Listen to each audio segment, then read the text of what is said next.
they were adults when we got married. So. Thad Niermeyer's family has farmed this land forever. So when did your family come over to Iowa? About 1847 or so, from the Netherlands. Farming the whole time? Yes, yeah. Frosty Iowa farm in winter sure looks good on a steamy day like today.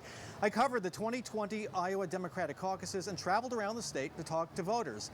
The Democratic caucuses, as you might remember, ended in chaos, and now there are questions about whether the Iowa caucuses will even take place in 2028. So, what was the point of Senator Ruben Gallego even coming here? I put those questions to OK Henderson. She's covered politics in Iowa for 4 decades. Stick around on the story because you'll want to hear the story of a presidential candidate's famous pork chop flip. That flopped.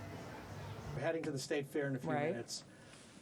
I know the food's great. Mm-hmm. What else should we see that maybe has nothing to do with the food? People are always stunned by the big boar, and that is a B-O-A-R, a pig. Not a politician. Not a politician. So talk about that fair visit. Why has it become such an institution? Well, it's a place where politicians can meet a lot of people and they can engage in activities that show they are one of the people, if you will. They can have a beer, they can have a corn dog, they can have a lemonade that's made in front of them. And so that's one of the things that can occur. The other really odd thing that happens for presidential candidates is they often go to the Iowa pork producers' tent and flip pork chops. How many candidates have you had come through here? No, well, over the years, a lot. I don't. Do you have any idea? Well, in, was it 16 when there was 26 or 7 Republicans running? We had, I think, probably 24 or 5 of them that made it through here that year. It was crazy. And they stand there and flip the pork chops. And that is one of the most memorable events of my tenure covering politicians at the fair. Mitt Romney flipped a pork chop and it fell on the ground. Went right on the ground.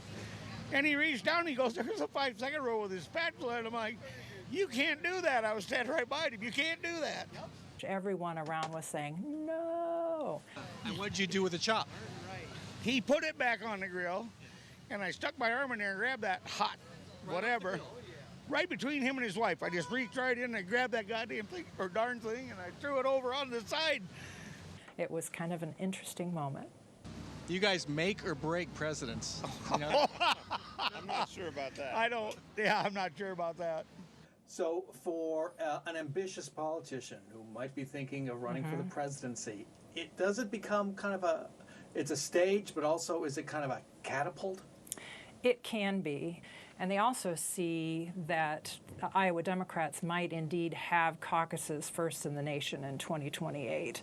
And so they want to get here early to drive a stake and say that we may play in the Iowa caucuses for your vote. And so I'm going to get to Ruben Gallego, but let's talk about that. Are the caucuses back?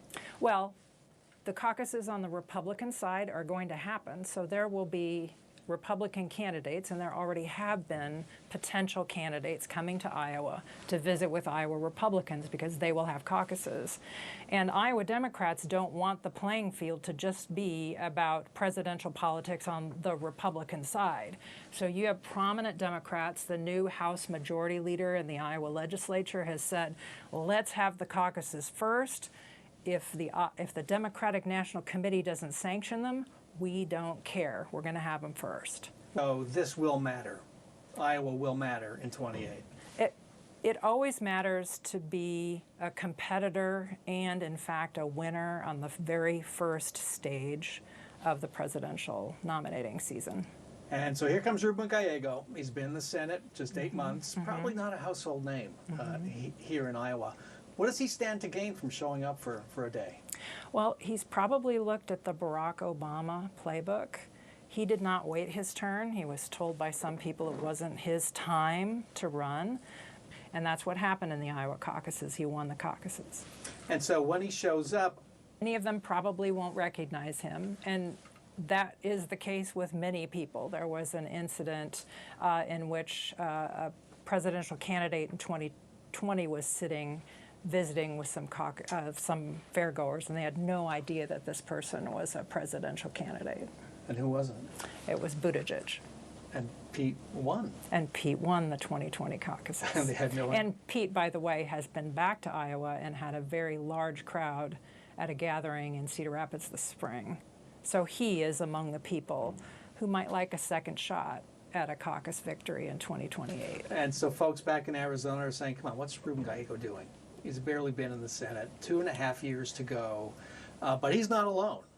No. In showing up, at least Correct. in Iowa, maybe not. Correct. The already mentioned Mayor Pete Buttigieg was here in Cedar Rapids, and in September, Rahm Emanuel, of course, a former member of the U.S. House, an advisor to President Obama, and the former mayor of Chicago, will be appearing at a fundraiser for a state legislator in September here in Des Moines. Okay, so Ruben is not alone. No. And you say the Republicans here in Iowa want to have a caucus. Are there still hard feelings with Donald Trump over the poll in the presidential race that showed him losing Iowa? He sued the pollster. That turned into a whole court mess right now. Are there still hard feelings? Could Trump, perhaps, Donald Trump, stand in the way of Republicans caucusing here? I don't believe so, and I think we've recently heard Donald Trump say that his vice president is sort of the person in waiting to lead the Trump movement going forward. He also mentioned Marco Rubio, who, if you don't know, finished third in the 2016 Iowa caucuses, so he also is well known in Iowa among Republican activists. Let's go back to the caucuses. What do you make of the argument? I'm sure you've heard it over and over. You may have made it yourself. Iowa does not reflect America.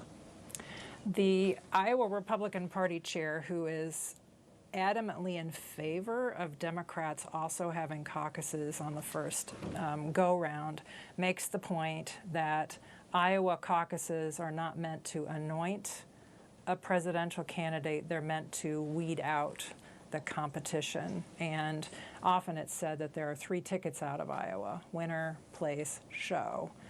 And you've shown that you are a competitor. The other point that the chairman of the Iowa Republican Party and Democrats make as well is that if you look at past winners, the first African-American president won the Iowa caucuses in 2008. In 2016, Donald Trump did not win the caucuses. Cuban-American did, Ted Cruz. And so they point to that as an example of how people of various stripes can come in Iowa and be competitive. Because in Iowa, it doesn't cost a lot to campaign here. You can go and meet directly with voters in groups and make your case, and anybody can win. Just ask Rick Santorum, who didn't spend a lot of money here. When we come back, the butter cow is a huge draw at the state fair.